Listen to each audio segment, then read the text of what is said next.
¿Qué tal? Buenas tardes, muy buenas tardes. Bienvenidos a una emisión más de Analistas de la Noticia a través de ICN, una nueva conciencia. Gracias por compartir, gracias por darle me gusta, gracias por seguirnos, gracias por sus comentarios constructivos. Eso nos llena de mucha satisfacción y nos hace seguir adelante para luchar por un mejor país. Ahora nos vamos hasta la Unión Europea, más bien Unión Americana. Ahí se encuentra don Roberto Argüello, banquero y analista, muy conocedor de la política doméstica de los Estados Unidos y también de la política exterior. Don Roberto, bienvenido, buenas tardes. Buenas tardes, mi querido Carlos, que alegre estar en tu programa. Sí. Don Roberto, ha habido algunos movimientos dentro de la política, dentro de los partidos políticos en Estados Unidos. Esta salida al escenario de Kamala Harris, la salida también de Biden y todo ese ataque que tuvo Donald Trump, intento de asesinato y todas estas situaciones, ¿qué giro ha tenido la política a lo interno de Estados Unidos, principalmente estos dos fenómenos y que ha marcado los dos partidos políticos?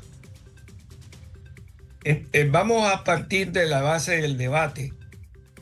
Cuando Donald Trump y el presidente Biden tuvieron un debate, y en ese debate el presidente Biden se vio de que no estaba pensando bien, se veía que estaba enfermo, sus palabras no eran coherentes, no se entendía lo que decía.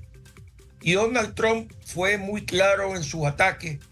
En vez de decir frases de 30 o 40 palabras, sencillamente decía: lo que está sucediendo en los Estados Unidos es un desastre. Y Biden trataba de explicar con cifras que si eran ciertos, las cifras eran correctas, la gente no le entendía lo que decía ni tampoco le creían lo que decía. Entonces, en ese debate, yo te diría que si fuera un partido de fútbol, fue un 10-0 a favor de Donald Trump. Fue tan desastroso la participación del presidente Biden que su base se desboronó. Inmediatamente salieron casi todos los líderes del partido diciendo de que Biden ya estaba viejo, estaba senil, de que había tenido un pésimo debate. Y cuando la base se desborona, las encuestas que en esos momentos daban a Donald Trump ganador por un poquito, Donald Trump le comenzó a sacar 5 puntos de ventaja a Biden. ¿Qué pasó? Yo creo que el presidente Biden se dio cuenta que no había forma de que él pudiera revertir lo que sucedió. Y entonces lo que decidió fue decir que no iba a reelegirse e inmediatamente le dio su voto a Kamala Harris, quien por 4 años ha sido su vicepresidenta. Y ha sido una vicepresidenta que no ha hecho ni bulla, ni aparece. O sea que desde el punto de vista demócrata ha sido no controversial y ha estado apoyando de lleno al presidente Biden. ¿Qué pasó? Esta es una abogada de que fue fiscal en California. Durante las primarias demócratas atacó fuertísimo al presidente Biden, lo acusó inclusive hasta de racista. Pero al final Biden la termina escogiendo como vicepresidenta. Esta es una señora joven, ¿verdad? Que se ha estado muy identificado con el caucus negro, que digamos todos los políticos afroamericanos. Ella ha pertenecido en el Senado a todas estas organizaciones afroamericanas de los Estados Unidos, y a pesar que se dice que es asiática, ella tiene sangre afroamericana y entonces los afroamericanos la apoyan. Entonces, ¿qué pasó? De la noche a la mañana recogió $300 millones. O sea, cuando el barril de donaciones de Biden estaba seco, de pronto se llenó de dinero. ¿Qué pasó? Las minorías que muchas de ellas, como por ejemplo todos los afroamericanos estaban dudosos de Joe Biden, de pronto ella unió a todos los afroamericanos, que son un porcentaje importante del voto. Muchas mujeres en Estados Unidos, inclusive republicanas, están supremamente enojadas con Donald Trump por el tema del aborto. Porque lo que había pasado es que por los últimos 50 años en los Estados Unidos se permitía el aborto, y cuando Donald Trump nombra 3 de los 9 jueces que hay en Estados Unidos en la Corte Suprema de Justicia, se da un reverso y hoy en muchos de los estados de Estados Unidos es prohibitivo el aborto. Y eso, por supuesto, tiene a una enorme cantidad de mujeres supremamente enojadas, especialmente aquellas que creen de que si ellas abortan, aunque sea una situación médica que pudiera afectarle la vida, puede ser que termine en la cárcel. Entonces, dentro de las mujeres de los Estados Unidos, incluyendo muchísimas republicanas que están con Trump, están en contra de esa situación del aborto. El aborto es un tema supremamente delicado, porque yo, siendo católico, obviamente no creo en el aborto, pero hay que respetar lo que cree la gente que no es católica, o la gente que, siendo católica, cree que cree en el aborto. Esa es una situación que uno, tal vez yo dejo que el que va a abortar, esa es cosa de ella, no es mío, yo no se lo voy a prohibir. Entonces, ¿qué ha pasado? De la noche a la mañana, Kamala Harris ha revitalizado el voto demócrata, y hoy dicen las encuestas que Kamala Harris en el voto popular de Estados Unidos está 1% encima de Trump, y de los 7 estados que pueden determinar la elección, porque aquí en los Estados Unidos el voto popular es importante, pero no es el factor decisivo. El factor decisivo en una votación aquí es el voto electoral. Entonces se dice de que de los 7 estados que Donald Trump los tenía ganados, ya Kamala Harris estén en 2 de los 7 ya están a favor de ella por 5 puntos. Y los otros 5 que todavía Donald Trump está arriba, Kamala Harris se le está pegando y en cualquier momento lo puede pasar. Es decir, que vino a oxigenar realmente el partido, esta salida ya no la tiene tan fácil como la tenía con Biden, Donald Trump. Y no solamente eso, Carlos, Donald Trump está cometiendo muchos errores no forzados. Es como en el juego de fútbol, de que de pronto el delantero, el 9, se han burlado a todo mundo, inclusive la defensa, y de pronto tiene la pelota en la yarda 10, dispara sin el portero y la saca del estadio, no la meten o sea, está cometiendo muchos errores no forzados, ¿verdad? Se está equivocando Donald Trump, por ejemplo. En vez de estar hablando que la inflación está altísima, se pone a discutir si la Kamala Harris es o no es negro africana. Eso es total y absolutamente irrelevante en estos momentos. Lo otro es que Donald Trump se preparó en los últimos 4 años para enfrentarse con Joe Biden, y ahora no sabe qué hacer con la Kamala Harris, porque es un elemento totalmente nuevo, donde ella en estos últimos 4 años ha estado escondida, ha estado callada, y entonces la está atacando porque la vicepresidenta se sonríe. O sea, da risa lo que está haciendo Donald Trump. Entonces es una combinación de factores que tiene que ver que la base demócrata ha aceptado muy bien a la Kamala Harris, y por el otro lado Donald Trump está cometiendo una serie de errores tontos que en política se pagan caros. ¿Y han habido sondeos en los últimos días, Roberto? ¿Ha habido acceso a esos sondeos? Y ahora mira, aquí en los Estados Unidos hay sondeos cada hora. Ajá. Están midiendo la temperatura. Bueno, los partidos políticos sondean todos los días. Ahora, todos los sondeos en estos momentos dan a Donald Trump como ganador bajo el colegio electoral de los Estados Unidos, hoy. Pero te recuerdo que hace 3 semanas Donald Trump ganaba arrolladoramente. En estos momentos Kamala Harris está metida dentro del pleito. Y lo cierto es de que si tú ves el momentum, lo tiene Kamala Harris. Tú ves a Kamala Harris subiendo rápidamente y Donald Trump descendiendo. Roberto, y esta situación que bueno, él ha planteado 3 debates contra Kamala Harris. Ya la ha invitado, ¿no? Para el mes de septiembre. ¿Se van a llevar a cabo los 3 debates? ¿Cuál ha sido la respuesta de Kamala Harris? Era interesante tu pregunta, Carlos, porque con el Donald Trump y el presidente Biden habían quedado en 2 debates. Ajá.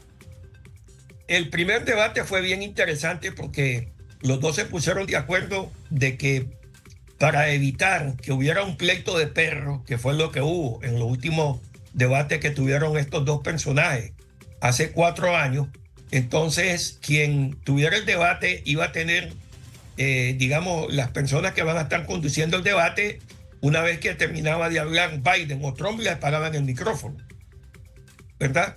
Entonces fue interesante porque si me preguntas que por qué ganó Donald Trump, ganó bien sencillo, porque Donald Trump fue muy preciso en sus en contestaciones. En vez de hablar 20 palabras, hablaba 1 o 2, y después de eso se quedaba viendo la cámara, y el presidente Biden, cuando estaba hablando Donald Trump, hacía una cara como que estaba en el espacio, como que estaba totalmente perdido, ¿verdad? Fue lamentoso haber visto, a mí me dio tristeza haber visto al presidente de los Estados Unidos de la forma tan mal que se veía el presidente Biden. Entonces, el segundo debate lo iba a hacer la cadena ABC. Y cuando salió Kamala Harris, Donald Trump dijo, no voy al debate. Eso fue lo que dijo. Sí. Yo había quedado con Joe Biden y con la Kamala Harris no he quedado en nada. Pero ¿qué pasa? Donald Trump es un animal político inteligentísimo. Cuando él vio que las encuestas se le estaban dando vueltas, entonces ya aceptó el debate en ABC News, que es lo que ellos habían pactado. Ahora, entiendo que en estos momentos el equipo de Kamala Harris está viendo cómo negocia para que tengan otro debate en Fox News, que es la cadena de televisión conservadora que adora a Donald Trump y no quiere a Kamala Harris. Así que esas negociaciones están andando mientras nosotros estamos en este programa. Qué interesante, ¿no? Cómo se mueven todos los hilos ahí, pero como hay el tercer debate, entonces. Lo están negociando. Yo creo que va a haber un tercer debate. Nada más que para que quienes nos escuchen entiendan la importancia de estos debates. En el pasado, los debates se hacían después que comenzaba la votación en los Estados Unidos. Aquí en los Estados Unidos hay 2 formas de votar. Se puede votar el día de la elección físicamente, pero también se puede votar por correo, ¿verdad? ¿Qué pasó? En la elección pasada, Donald Trump dijo que él no creía en el voto por correo, que quería que la gente fuera a las urnas. Y Donald Trump perdió aplastantemente en el voto por correo. Ya entendió la elección.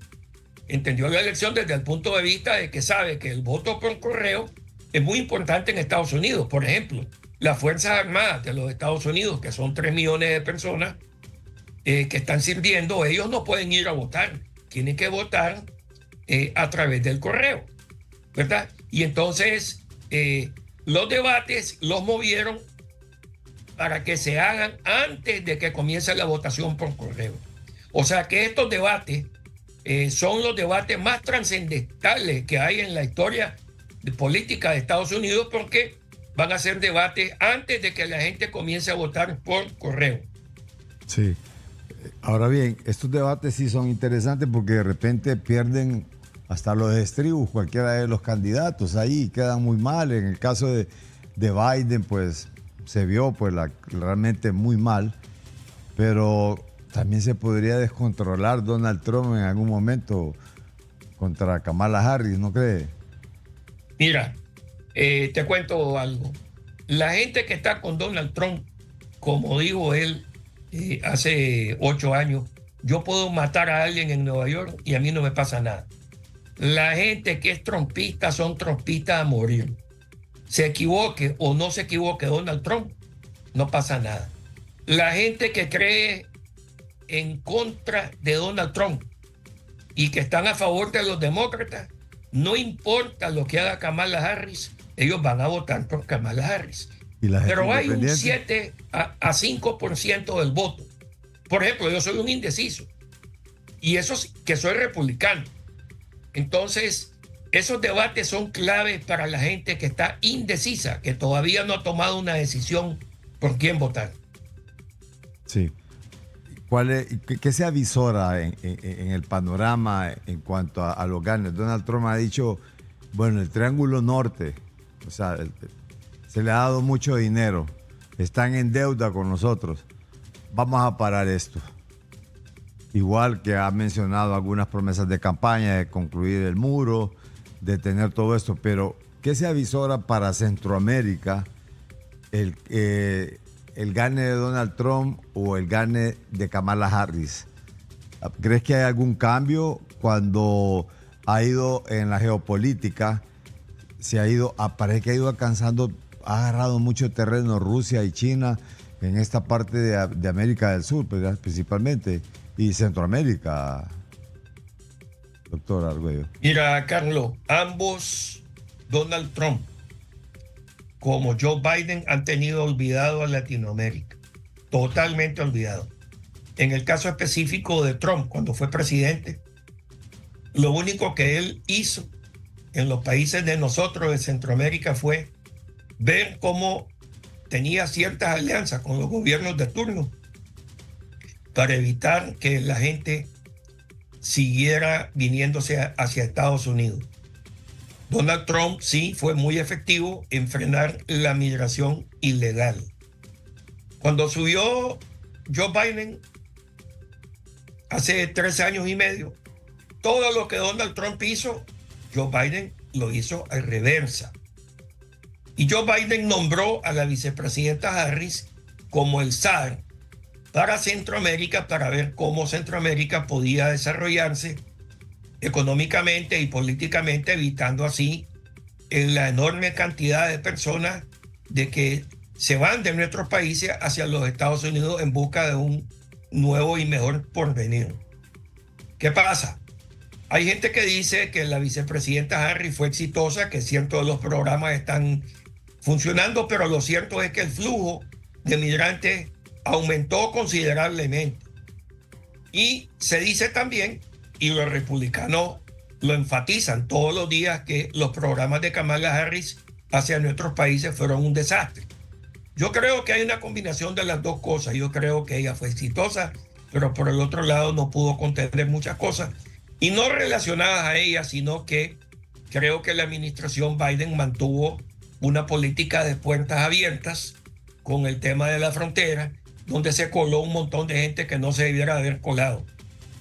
Durante la administración Biden vinieron 3,5 millones de personas hacia los Estados Unidos. Una cantidad enorme de personas estaban entrando de forma ilegal, ya no solamente de Centroamérica, de todos lados, incluyendo Haití, Cuba, África, Suramérica, inclusive chinos, que venían a través de la frontera de México y se metieron aquí. ¿Por qué? Porque las políticas de Biden no fueron efectivas. Hasta hace 3 meses que Biden ya se dio cuenta de que el tema de tener abierto la frontera con México le iba a perjudicar en las elecciones, comenzó a atornillar y se puso bastante restricto con el tema de las políticas migratorias, y ya viste que se bajó la cantidad de personas que han entrado. Dicho eso, en beneficio de nuestros países, el sacrificio que han hecho millones de nicaragüenses, hondureños, salvadoreños, guatemaltecos en venirse a este país, ahora tú lo ves en términos de remesas, que las remesas están aumentando de una forma considerable en todas nuestras economías, lo cual ayuda al bienestar de nuestros pueblos. El sacrificio de uno es el beneficio de los otros. Sí, de hecho, Roberto, se le había criticado mucho a Kamala Harris porque ella era la encargada precisamente de ese Triángulo Norte, y se dicen que no hizo nada, o sea, no le funcionó nada, no se sabe qué hizo. Entonces, creo que es parte de unas críticas que tiene y de lo que has planteado son esas. Mira, yo tal vez no estoy de acuerdo con ese comentario porque manejo bastante información. Yo sé que ella sí intentó hacer muchas cosas. Sí. Lo que pasa es de que para poder ser efectivos en frenar la migración, tienen que haber múltiples situaciones que tienen que estar al mismo tiempo. Por ejemplo, hay que ver cómo los países de nosotros obtienen financiamiento para obras de infraestructura en nuestros países para que exista mejor agua, que exista electricidad, que exista educación. Y ahí es donde los chinos se han aprovechado, ¿verdad? Porque el gobierno de los Estados Unidos en su política exterior ha dado billones de dólares para la guerra de Ucrania, la cual yo estoy de acuerdo que hay que defender a Ucrania. Pero con solamente que hubieran dado un 10% de lo que le han dado a Ucrania, a nuestros países, para que exista mejores cosas, mejor infraestructura, mejor educación, mejor salud, yo te diría que los países de nosotros estuvieran súper bien.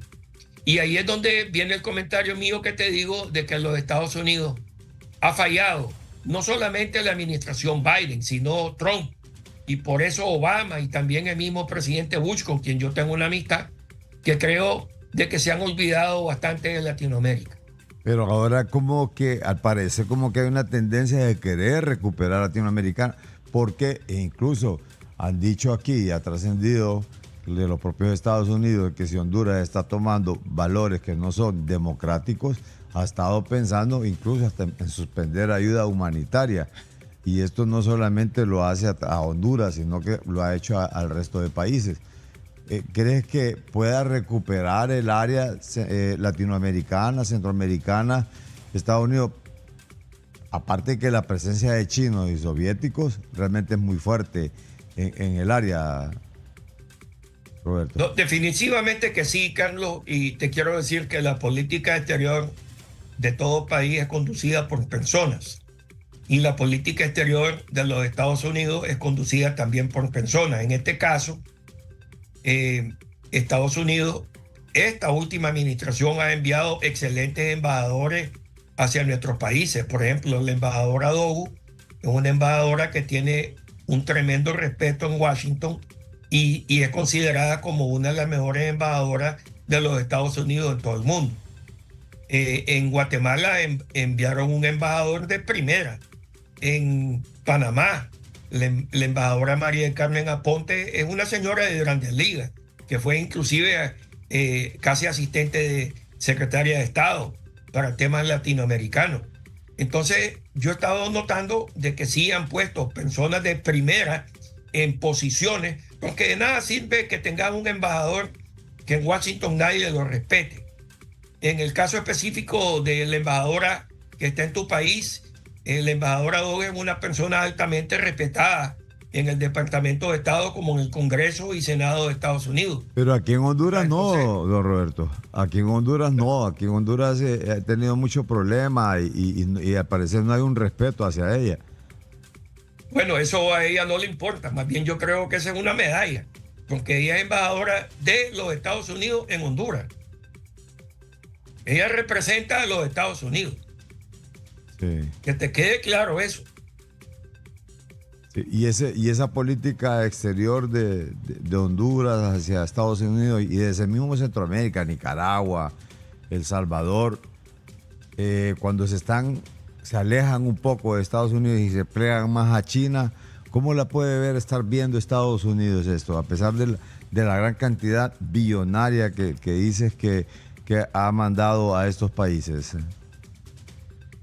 Bueno, digamos que trato de evitar hacer comentarios específicos en tu país, pero sí te puedo hablar en términos generales. Sí. En el caso de Honduras, Estados Unidos representa un enorme...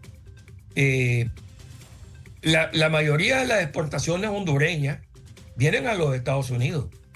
La moneda de los Estados Unidos, el dólar, es prominente allá en Honduras. Los bancos americanos son los que hacen el intercambio de moneda. Ahora, si vos venís y me decís que los bancos chinos van a estar haciendo los cambios de moneda de la moneda china a la moneda hondureña, yo te diría, Dios libre Honduras. Entonces, nos guste o no nos guste, en el caso específico de Honduras, Estados Unidos es un socio importantísimo para Honduras. El que esté en el poder de Honduras le conviene tener una extraordinaria relación con el gobierno de Honduras. Lo otro que te recuerdo es que el sector privado hondureño es uno de los principales motores de la economía hondureña. El gobierno no puede ser el motor de la economía, es un motor importante, pero lo que generalmente crea riqueza, da trabajo, ayuda a que las poblaciones mejoren sus recursos es el sector privado. El sector privado hondureño tiene magníficas relaciones en los Estados Unidos con los bancos, con las industrias.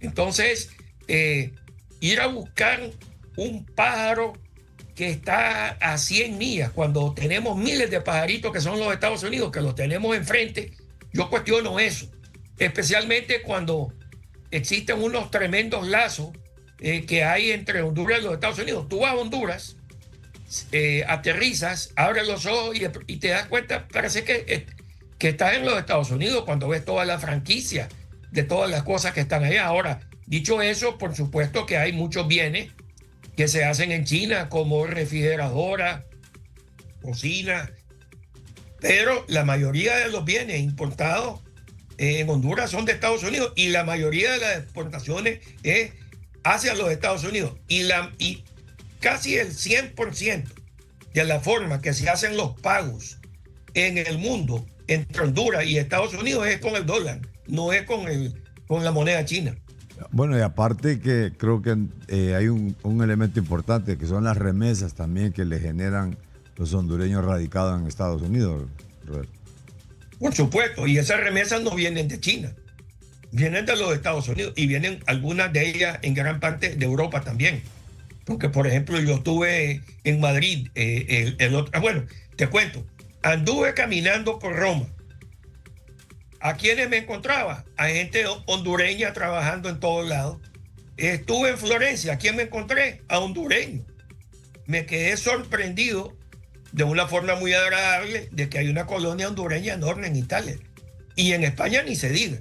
Ahora, aquí en los Estados Unidos, gran parte de las exportaciones hondureñas van hacia la colonia hondureña. Mira, estuve el otro día con una persona que vende pan de Honduras en Estados Unidos. Pan. O sea, fíjate bien, no te estoy hablando de que estamos hablando ya viene hecho. Pan. Interesante, ¿no? O sea, que sí hay un mercado de oportunidades, más bien. Enorme, pero enorme. Y no solo, tú vas a Washington, vienes a Miami, vas a Washington, vas a Chicago, vas a Los Ángeles, vas a Texas, en Boston, en Nueva York, ahí está la colonia hondureña. Te cuento algo más. Cuando hay un partido de Honduras contra otro país de fútbol, se llenan los estadios en Estados Unidos. Todo con la bandera de Honduras. Interesante, ¿no? Interesante porque realmente, bueno, entonces ahí es donde uno se pregunta, ¿qué es lo que hace un gobierno? Entonces, poner los ojos con China o poner los ojos con Rusia. Si sabe que el mejor socio o el más importante lo tiene ahí nomás, a 2 horas. Entonces, así es. Pero por eso es que yo te digo que el sector privado hondureño juega un rol muy importante y que sí es cierto de que el gobierno de Honduras es rector dentro del país en muchos temas. El sector privado hondureño mantiene unas magníficas relaciones en los Estados Unidos. Y la ayuda militar que recibe de parte de Estados Unidos hacia Centroamérica y Honduras especialmente, Roberto, parece que es cuantiosa también, ¿no? Eso así es. Y te digo una cosa, te recuerdo de que los ingleses siempre dicen, nosotros no tenemos enemigos permanentes, lo único que tenemos son intereses permanentes. Aprovechando lo que dicen los ingleses, los Estados Unidos tienen muchos intereses y a los Estados Unidos le conviene una Honduras fuerte, le conviene una Honduras de que no tengan narcotráfico. Por eso es que tú has visto, y cuando has visto la comandante que dirige aquí todo el Comando Sur de Estados Unidos Honduras es el país que más ha visitado desde que ella es comandante de todas las Fuerzas Armadas de Latinoamérica. Creo que ha ido a Honduras 3 o 4 veces, cuando ni siquiera ha ido a otros países de Sudamérica. O sea, hay una tensión especial dentro del Pentágono con Honduras. Hay una relación especial. ¿Y eso qué? Debido a la situación geoestratégica ubicado del país, Roberto. No, definitivamente. Y además que Honduras siempre ha sido un aliado estratégico de Estados Unidos muy bueno. Y a pesar de que han habido personas que han tratado de dañar la relación con el gobierno de los Estados Unidos, los Estados Unidos siempre está con Honduras. Sí. Bien, vamos a ir a una breve pausa. Al retorno analizamos un poco, tu análisis en relación a lo que está ocurriendo en Venezuela, todo esto que viene del Foro de Sao Paulo, algunos países que realmente no aprueban esto de lo que está ocurriendo en Venezuela, pero que vemos que no hay sanciones. Nos vemos que casi todo se queda a nivel de Twitter, se queda a nivel de comunicado, se queda a nivel de expresiones así un tanto aisladas, y parece que no hay un bloque común en relación a lo que está ocurriendo en Venezuela. Al retorno.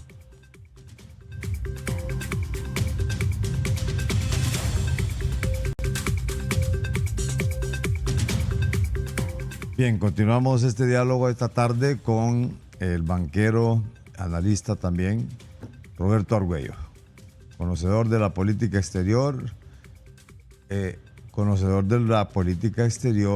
de los Estados Unidos y también de la política doméstica.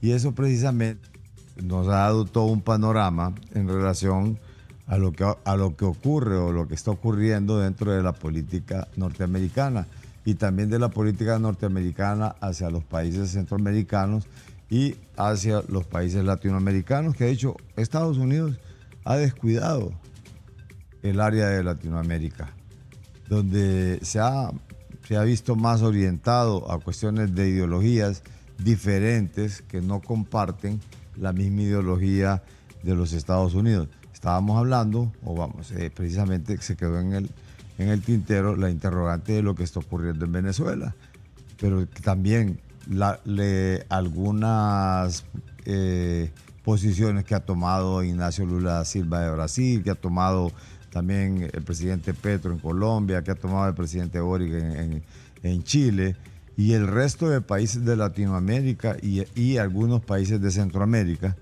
que también han apoyado ese triunfo de Maduro. Y vamos más allá todavía de las fronteras. La Unión Europea también se ha pronunciado en relación a estas elecciones en Venezuela. ¿Qué se espera? ¿Qué pasó la vez pasada? Lo mismo.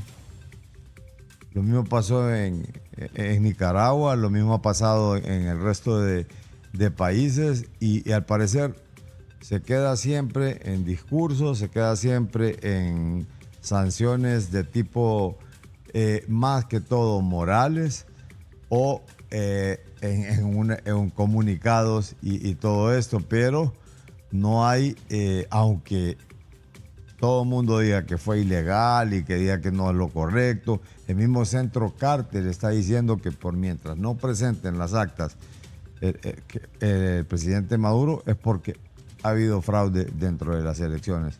Roberto, toda esta situación de Venezuela, ¿cómo se está viendo desde los Estados Unidos? Carlos, yo tengo una óptica debido a que yo conozco a María Corina y somos amigos. Te voy a decir lo que yo pienso. Yo creo que ella a lo largo del tiempo ha demostrado de que es una gran patriota y que está dispuesta a entregar su vida para que en Venezuela haya democracia. Dicho eso, yo creo que ella fue brillante en estas elecciones, donde ella se ha dado cuenta de que para poder lograr la democracia de Venezuela no es una carrera de 100 metros, 200 metros, 400 metros, 3 kilómetros o 40 kilómetros, sino que es una carrera que en estos momentos no tiene fin.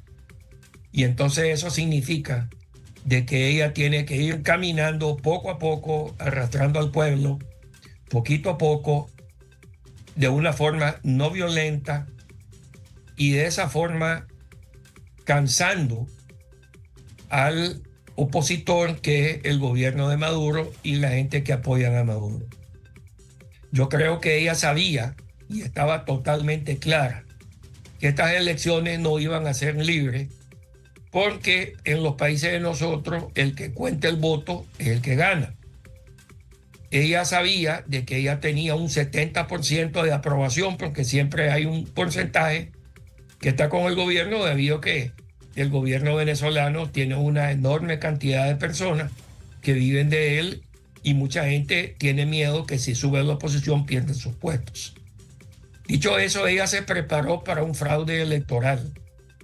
Tanto es así de que el 70% de las actas que todavía no han sido enseñadas, María Corina las tiene y ha enseñado que había un fraude.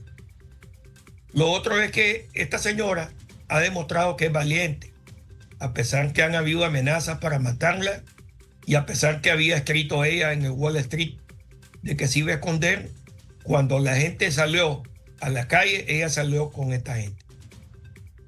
El hecho de que el gobierno de los Estados Unidos y los gobiernos en todas partes del mundo pueden denunciar el fraude, pero no pueden hacer nada más, porque la otra alternativa que hagan es que invadan el país, y nadie lo va a hacer, ¿verdad? Porque hay dictaduras en muchos lados del mundo, y Venezuela es una de ellas, y nadie del mundo occidental pues invade en el caso de esto.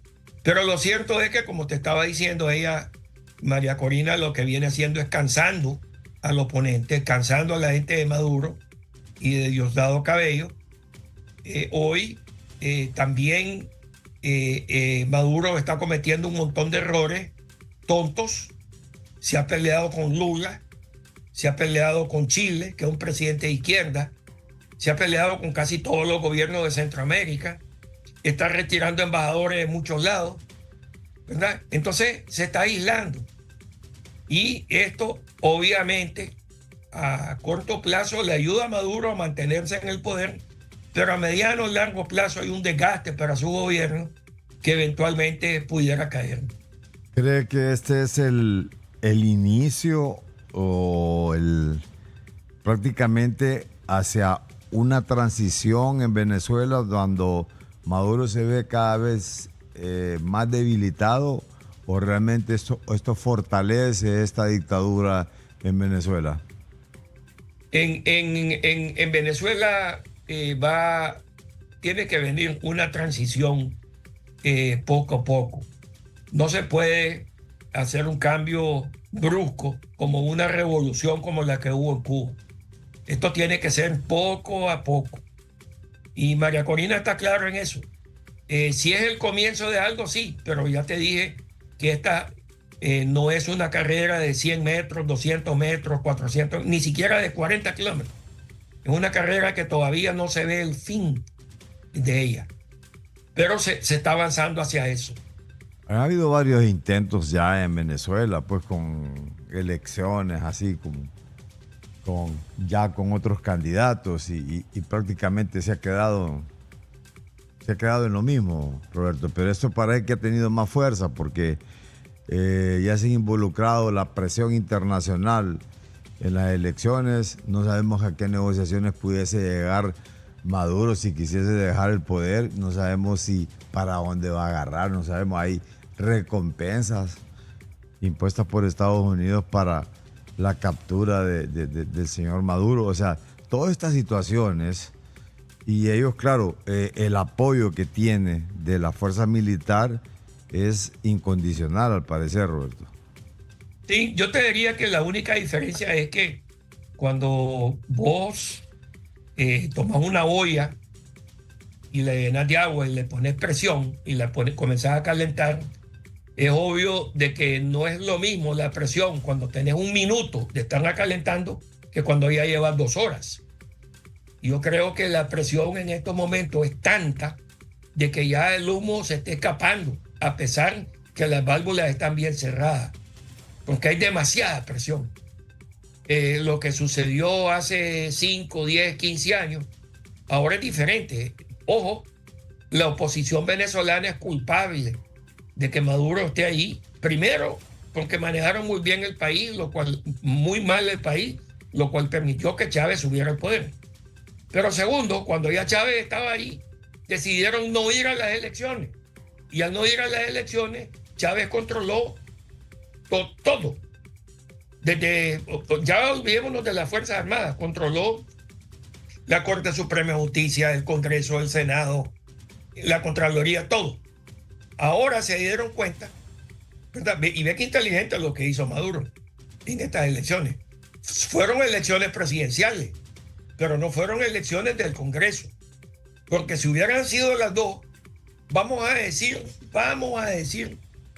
de que vamos a aceptar lo que dijo el Consejo Supremo Electoral de Maduro, en el cual la oposición venezolana sacó como el 45% del voto.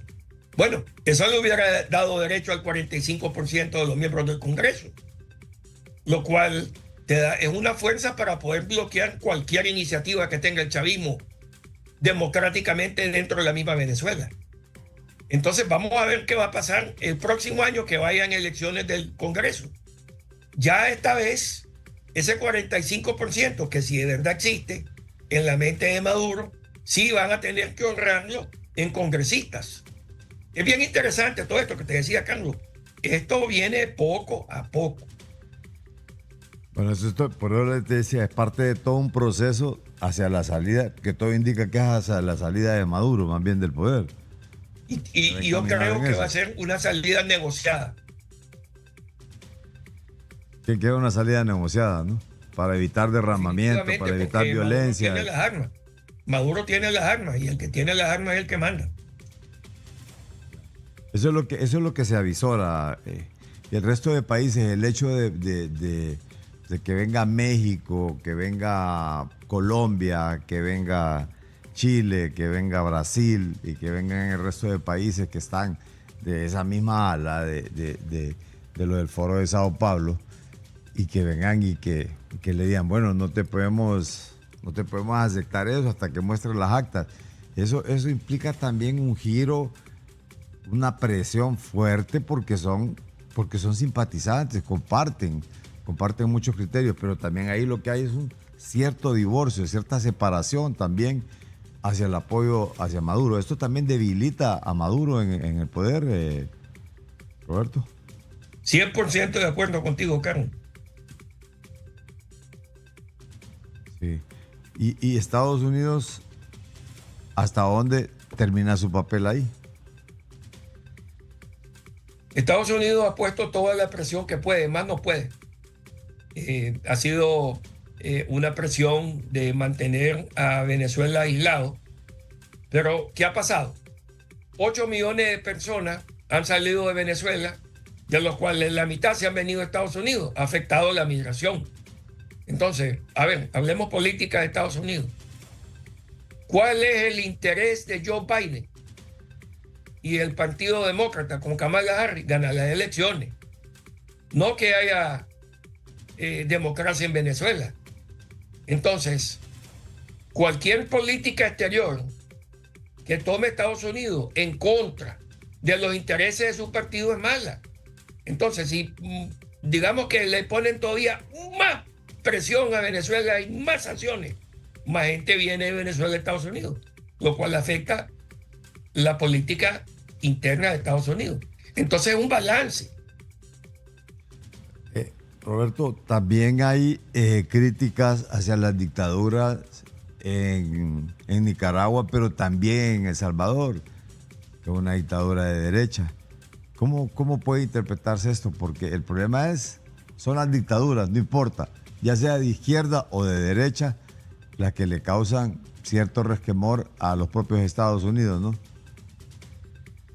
Bueno, pero eso así es. Y volvemos a caer en el tema que yo te decía, que trato de evitar meterme en temas políticos. internos de Centroamérica, porque cuando ya yo me vine a Estados Unidos ya me volví ciudadano americano. Entonces, Sí. lo que trato de hacer es interpretar la política exterior hacia nuestros países. Correcto. Y esa política exterior de nuestros países está en función de varias cosas.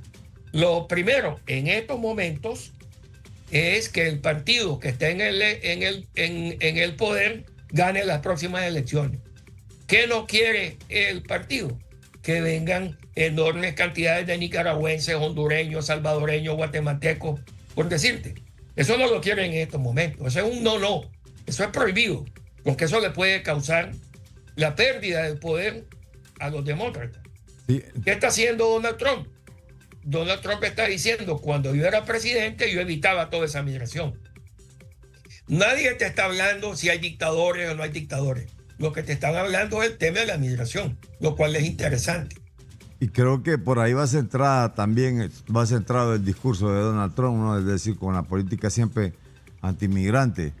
Y ahora bien, ¿cuáles son los niveles de inversión que hace Estados Unidos en el área centroamericana hasta el momento para retener toda esa migración y ayudarle realmente a estos países y evitar pues de que se infiltren otros sectores o otros países que les lleven buena parte de esas de inversiones o que pudiesen entrar dentro del mapa ideológico en otro, no en el de Estados Unidos, sino que en el de China? Lo primero es que el gobierno americano le ha continuado permitiendo a los bancos americanos a poder hacer cambio de la moneda local con el dólar. Porque imagínate tú, si de pronto el gobierno americano dice no se permite transacciones de Honduras hacia Estados Unidos. Eso sería mortal. Es como lo hicieron con Rusia. Ajá. En estos momentos Rusia no puede hacer transacciones en dólares. Punto. Entonces, olvídate de la inversión. Vámonos a la parte bancaria. Ajá. Que es, vamos a permitirle a los bancos americanos seguir haciendo cambio de moneda con los países latinoamericanos. Y en estos momentos, con la excepción de Cuba y posiblemente Venezuela, todos los países están bien. Lo segundo es de que la inversión norteamericana está regida por el sector privado. Y el sector privado que busca que le respeten su inversión. Hoy en tu país la inversión americana ha sido relativamente muy baja. Si tú ves quién está invirtiendo en Honduras, es el hondureño. ¿Y por qué los inversionistas extranjeros no están invirtiendo en Honduras? Porque mucha gente dice que no se les respetan sus derechos de propiedad. Y es donde el COEP ha venido tocando la bandera, ¿verdad? Porque para que exista inversión, la inversión es inversión hondureña, inversión extranjera. Entonces la inversión extranjera en estos momentos de parte de Estados Unidos es relativamente baja porque aquí hay mucha gente que ha perdido y tienen miedo a invertir en un país donde no se respetan los derechos de los inversionistas. Eso es muy claro. Lo otro es que el gobierno de los Estados Unidos ha mantenido abiertos los programas hacia tu país del Banco de Fomento, la DFC, que no están abiertos para otros países, pero sí está abierto para Honduras. Y eso le permite que inversionistas americanos o cualquier persona que trate de hacer algún negocio en Honduras, los Estados Unidos, si se paga un seguro, pudiera garantizar esa inversión. No se ha aplicado esos seguros porque la inversión americana ha sido poca, pero el gobierno de Estados Unidos ha mantenido sus programas con Honduras. Lo que pasa es que requiere el sector privado, ¿verdad? Entonces, yo te diría que es una combinación de factores, pero lo más importante de todo es que el mundo empresarial perciba que si ellos invierten en tu país, no le van a cambiar las reglas del juego. Y lamentablemente, la percepción que hay en el mundo es que en Honduras a los inversionistas se les mueve lo que se le dice. Se le dice, si invertí en mi país, estas son las leyes. Y al año que uno invierte le hacen otra cosa. Pero realmente eso es lo que perjudica y ahuyenta la inversión extranjera, Roberto. Definitivamente. Lamentablemente así es en cualquier parte del mundo, pero lamentablemente en Honduras ha sido un caso de estudio. Es decir, y eso no se respeta. Y obviamente el hecho de tocar la inversión extranjera, lo que hace es que el resto de países dicen, no, ahí no hay seguridad jurídica. Entonces, creo, y no hay inversión. Porque sí se ha hablado de cierta inversión de los que están, o sea, no una inversión, sino que es una reinversión de capital. Entonces aquí se dice, mire, eso es mentira de que se están yendo las empresas, porque miren, más bien ha incrementado la inversión en el país, pero lo que existe es una reinversión de capital de los inversionistas que ya están. Eso sí es, Carlos. Te puedo añadir un par de cosas que dijiste. Sí. Cuando hablemos de inversión, no solamente hablemos de inversión extranjera, hablemos de la inversión hondureña. ¿Por qué? Porque vamos a decir que yo soy extranjero y yo veo que respetan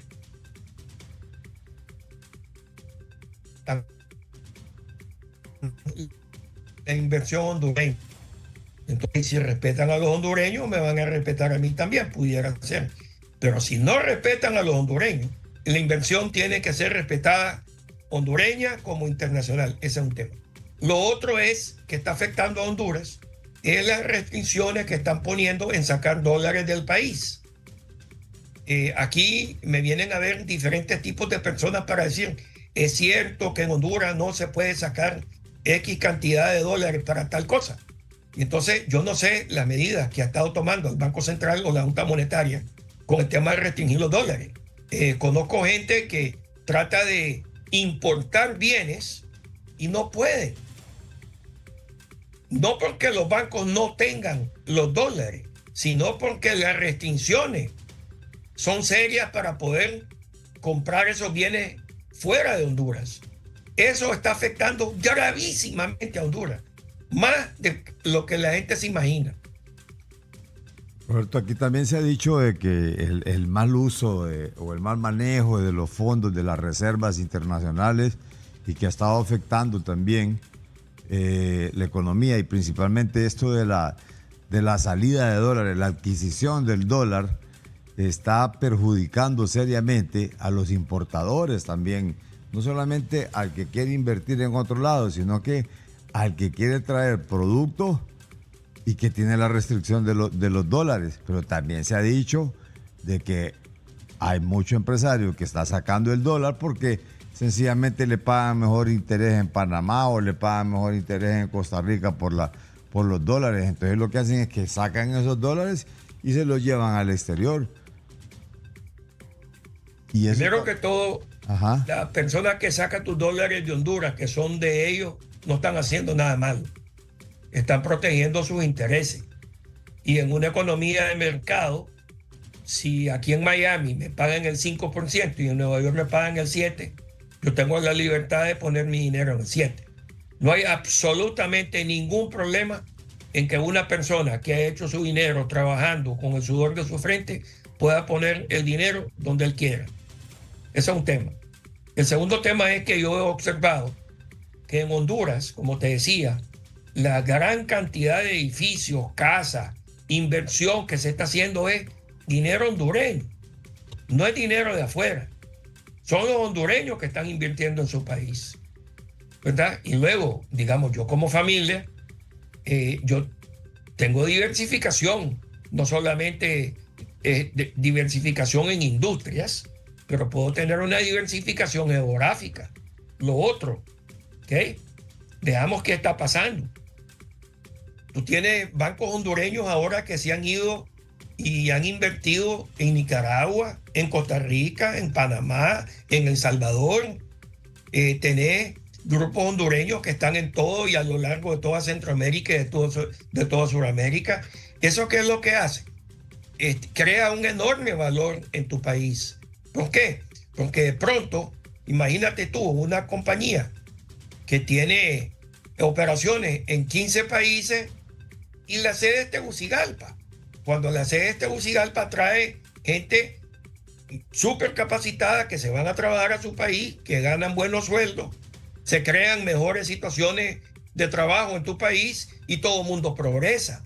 O sea, tiene que haber la convertibilidad del dólar, tiene que estar ahí para que un país progrese.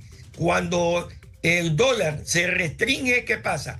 Fomenta la corrupción y detiene la inversión. Finalmente, Roberto, ¿cuál es la relación entre el sector financiero de los Estados Unidos con la banca hondureña? ¿Es de armonía? ¿Es de qué tipo de relación se da? Sí, los banqueros hondureños tienen una magnífica reputación en el mundo. Tanto es así de que los bancos hondureños han logrado poderse expandir fuera de las fronteras de Honduras. Tengo entendido que la superintendencia de bancos de Honduras es extremadamente respetada en todas partes del mundo. O sea, como ente supervisor de la banca, han hecho un extraordinario trabajo, lo cual permite que la banca hondureña tenga una excelente reputación, porque de nada te sirve tener buenos bancos si el ente regulador no sirve. En el caso de Honduras, el sistema bancario hondureño es súper sólido, muy bien consolidado, y los banqueros de Honduras son banqueros de grandes ligas, ¿verdad? Y ahora, esto viene, te quiero decir, desde los últimos 40 años. O sea, desde don Guillermo Hueso, y ahí ha venido una continuidad de grandes banqueros en Honduras, donde tenés a los Atala, tenés a los Huesos, tenés a un sinnúmero de bancos. Y fíjate que en Honduras, los bancos en Honduras se sanearon después del 80. Las quiebras que hubieron en Honduras fueron en los años 80. De ahí para acá, el sistema hondureño ha sido súper fuerte. Es más, en el 2006, cuando hubo una recesión aquí en Estados Unidos, causada cuando quebró Lehman Brothers, el Citibank se tambaleó. Y los bancos hondureños eran más sólidos que el Citibank, aunque te parezca mentira. Así es que yo te diría de que la reputación de los banqueros hondureños en el mundo en general es excelente. ¿Cómo no? Roberto, muchas gracias. Ya nos hemos quedado sin tiempo. Agradezco mucho su deferencia con este análisis de política exterior de los Estados Unidos y lo que está ocurriendo en Estados Unidos mismo y las proyecciones que hay para América Latina y también para Centroamérica. Muchas gracias, don Roberto. Gracias, Carlos. Muchas gracias. Don Roberto Argüello, banquero y analista, aquí en Analistas de la Noticia. Buenas tardes.